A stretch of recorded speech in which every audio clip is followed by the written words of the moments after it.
Kawei ka Longkmie Khasi ka batlay kum nonghikai officiate hapoh ka skul Christ International School ka badan Nongsder kala Kynnoh bo principal jo kani ka skul Dr. C. Vargese ula Kren tohmet ka hynrei hadien bakani ka nonghikai kam shem la ailad uni principal ula wengkam no syndon ya kani ka Longkmie join dia mi be ki daw kum ni kum tai thrai ki shpin mi daw ni ki egen te masit ngambet ken ngadang ong bet ba maybe ka de chumbak lahi jong ate te den ken ski dang mi ki daw pada bangam so ya hap ken che ru ken ki dang te da hala den pada ngas dang wangan ni kren hi bet ken yu principal ne sister ikum tu ken dang la kren pada yu principal sister pada ki ai bet ken ki daw ki bolong kum ni kum te ken ki bangam hun ken hanga jingsha te den pada ski tharai banga ha bangan kendo ba yu principal man ka por kum tu te us dang ken ban kren kham akwar ken yu kren be kita ki ken tien ki bolong be ban ong be ba mangangan lech ta shari kanan bangan spend quality time but man ka por be ken yu ong be kum ta wang kanya nga ba mga te ba nga long ki ba kat kum kador so film ya ha ban long nonghikai ya ha ban long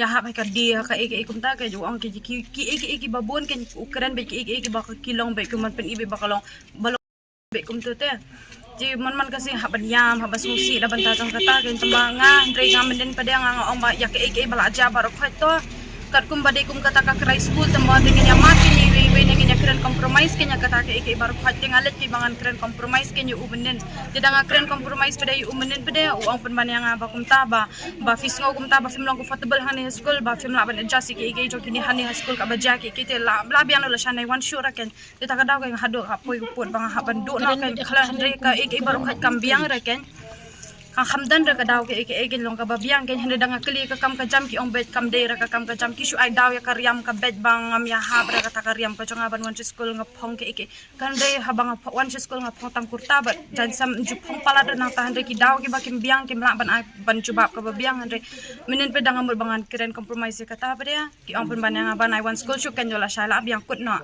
ki ong kum ta ken Tang Mario jing tip halor kani ke jingja kino ngilam cek HNM CORP ber MPSO kila leit ban yakendo yu te principal hynrei namar ba umshim tre ban fly ka bola le kini ki Sengbhalang kila leit ban Khang syndon ru ikawei ka hotel ka bra tip kum kari Kanaan hotel ka badan ho ej ya ka bra date ride new principal.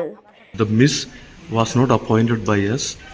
She was sent as a substitute for one of our teachers, Miss Evangeline, and she was coming here, and the principal found her many times not able to control the classroom, not able to do as the way we were working with other teachers.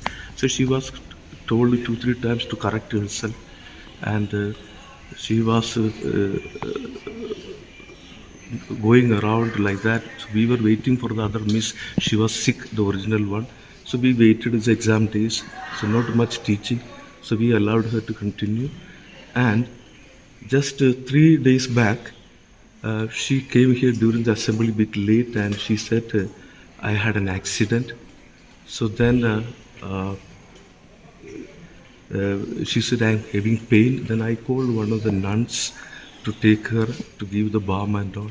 Then she said she has not taken the breakfast. So we gave her the breakfast. And then she had a discussion with the sister. I know nothing about it. And she revealed her depression, the medicine she's taking, and all those other problems. And she was also, I came to know, in the treatment of mental problems. And we are here, exam days, all the teachers are here. Nothing what she claims is not done. She is absolutely baseless and untrue. And she has, yesterday, she told me, I want to talk to you. Then all these teachers have seen I am standing in the basketball court only. And all the teachers, she said, I am not happy here. You are not, the teachers are correcting me all the time. And I asked her, is the first experience of teaching? Yes. And earlier she was running a business. So I did tell her, you dress like a teacher and come. She was dressing like going for fashion show and all that. So we did tell her this is not the right way to be in the school, because we are having a senior secondary school. And she said, I don't want to continue. Then I said, yes, you are a substitute only. So you can discontinue from tomorrow if you don't want. And I'll call the other teacher. Then I did call this sir and informed him. That's all the truth. Nagaliang kibahiye jagate ka Longkmie Khasi kila ujo dak ijahar persya inu principal hapoh ka umiam police station. Idon ya kajing sokya ba na kapor yo iba kineki khlajat ki khar poi ki wan ha ka kerteng kum nonghikai ban senge ki skul ya ki college hynrei kai pat ka bangi sokya bat ki sokta ba kini ki singi ba matang yo iba sibun ki khun samla ki jongi ki sha nyon ben ki sha le ben ha ka ba ki penbij na kita ki pisa ki jongki na kita ki kerdan ki jongki te na keleng kaseng adin bangi lawan jurip akan ke jaka ngila lap ya kajing sisa bat na keleng kaseng ngin salik bu dak FIR hang te hapoh umiam police station bat lada ki police kim sim khai kene ka kam bat na keleng kaseng ngin sim hi ya ka bor hakti lajong kane kane ka misit ka bakliar nomor balai ngin hap ong kum tana mar ngyo iba ka an hang ne postit jungi kaya dabha ya unon tribal kat bayangi ki trai muluk kan kanom yada dei nak kadau nak leng kaseng ikwa ban Kynshleiñ saka police department ba kadai ban sim khai kene ka kes bat kadai ban kam murder yau ne principal uba kup sni lang berot kum nonghikai hynrei ki kam ki jong upat ki kam ki ba jabo